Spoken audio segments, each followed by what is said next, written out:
ದಿಢೀರ್ನವರಿಗೆ ಒಕ್ಕಲಿಗರ ಮೇಲೆ ಪ್ರೀತಿ ಬಂದಿರುವಂಥದ್ದು ಇತ್ತೀಚೆಗೆ ಬಹಳ ಪ್ರೀತಿ ಬಂದಿದೆ. ಯಾಕಂದ್ರೆ 30 ವರ್ಷ ಆದ್ಮೇಲೆ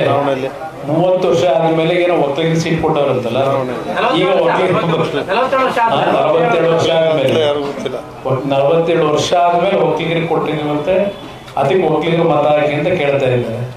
42 ವರ್ಷದಿಂದ ಹಿಡ್ಕೊಂಡಿದ್ದಾರೆ, ಅವ್ರು ಕೊಡಬೇಡಿ ಅಂತ ಕೊಡಬೇಡಿ ಅಂತ ಹೇಳಿ ಅವ್ರನ್ನ ಕೊಡ್ಬೋದಾಗಿತ್ತಲ್ವಾ. ಅದರಿಂದ ಕಾಲ ಕೆಲವು ತೀರ್ಮಾನಗಳನ್ನ ಕಾಲ ಮಾಡುತ್ತೆ, ನಮ್ಮ ಕೈಲಿ ಇಲ್ಲ. ಅವೆಲ್ಲ ವಿಧಿ ಆಟಗಳು. ಫಲಿತಾಂಶದ ನಂತರದಲ್ಲಿ ಗೌರ್ಮೆಂಟ್ ಸ್ಟೇಬಲ್ ಆಗಿರುತ್ತೆ ಅಥವಾ ಈಗ ನಾನು ಜ್ಯೋತಿಷಿಗಾರ ಅಂತೂ ಅಲ್ಲ. ಪೊಲಿಟಿಕಲಿ ಅನಲೈಸ್ ಮಾಡೋದಾದ್ರೆ ಈ ಕಳೆದ 10 ತಿಂಗಳ ಅವರ ಪ್ರತಿದಿನದ ನಡವಳಿಕೆಗಳು, ಹಲವಾರು ಮಂತ್ರಿಗಳು ಕೊಟ್ಟಿರ್ತಕ್ಕಂಥ ಹೇಳಿಕೆಗಳು, ಕೆಲವು ಹಿಡನ್ ಅಜೆಂಡಾಗಳು ಇಟ್ಕೊಂಡು ಹೊರಟಿದ್ದಾರೆ ಅಲ್ಲಿ ಸರ್ಕಾರ ನಡೆಸ್ತಕ್ಕಂಥವ್ರು. ಅವರ ಹಿಡನ್ ಅಜೆಂಡಾಗಳನ್ನು ಗಮನಿಸಿದಾಗ ಈ ಸರ್ಕಾರದ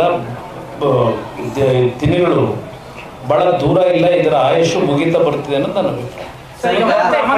ಪುಲ್ವಾಮಾ ದಾಳಿ ವಿಚಾರವನ್ನ ಕಾಂಗ್ರೆಸ್ ನಂಬ್ಕೊಂಡಿದೆ, ದಾಳಿಗಳೇ ನಡೆದಿಲ್ಲ, ಇದು ಪೊಲಿಟಿಕಲ್ ಸ್ಟೇಟ್ ಅನ್ನೋದಷ್ಟು ಈಗ 5 ವರ್ಷ ಆದ್ಮೇಲೆ ಹೇಳ್ತಾವ್ರಿಗೆ 5 ವರ್ಷದ ಯಾಕೆ ಮಲಗಿದ್ರು? ಪಾರ್ಲಿಮೆಂಟ್ ಇರಲಿಲ್ವಾ? ಪಾರ್ಲಿಮೆಂಟಲ್ಲಿ ಯಾಕೆ ಚರ್ಚೆ ಮಾಡಲಿಲ್ಲ? ಅದು ನಡೀದೇ ಇದ್ರೆ, ಇವ್ರಿಗೆ ನಿಜಕ್ಕೂ ಆ ಮಾಹಿತಿಗಳಿದ್ದಿದ್ರೆ ಪಾರ್ಲಿಮೆಂಟಲ್ಲಿ ಇದರ ಬಗ್ಗೆ ಹೋರಾಟ ಮಾಡಿ ನಿಜವಾದ ವಾಸ್ತವಾಂಶವನ್ನು ನಾಡಿನ ಜನತೆಗೆ ಇವತ್ತು ಸಾಬೀತುಪಡಿಸ್ತಕ್ಕಂಥ ನಿಟ್ಟಲ್ಲಿ ಪಾರ್ಲಿಮೆಂಟಲ್ಲಿ ಹೋರಾಟ ಮಾಡ್ಬೋದಾಗಿತ್ತಲ್ಲ. ಈಗ ಯಾಕೆ ಪುಲ್ವಾಮಾ 5 ವರ್ಷ ಆಗೋಯ್ತು, 5 ವರ್ಷ ಆಗೋದು, ಈಗ ಯಾಕೆ ಇಟ್ಕೊಂಡು ವಿಷಯಗಳಿಲ್ವ ನಿಮ್ಮ ಹತ್ರ ಮಾತಾಡೋದಕ್ಕೆ? ಇವ್ರ ಹತ್ರ ಸರಕಿಲ್ಲ ಮಾತಾಡಲಿಕ್ಕೆ ಕಾಂಗ್ರೆಸ್ ನಾಯಕರಿಗೆ. ಆದ್ರಿಂದ ಯಾವುದೋ ವಿಷಯಗಳನ್ನ ಈಗ ಕೆರೆಕೊಂಡು ಕೂತಿದ್ದಾರೆ. ರಾಜಕೀಯ ಲಾಭಕ್ಕೆ ಅಂತ ಅವ್ರು ಮಾಡ್ತಿರೋದೇ ರಾಜಕೀಯ ಲಾಭಕ್ಕೆ. ನನ್ನ ಎಂಥದ್ದು 5 ನ್ಯಾಯ ನೋಡಿಲ್ವಾ? 5 ನ್ಯಾಯ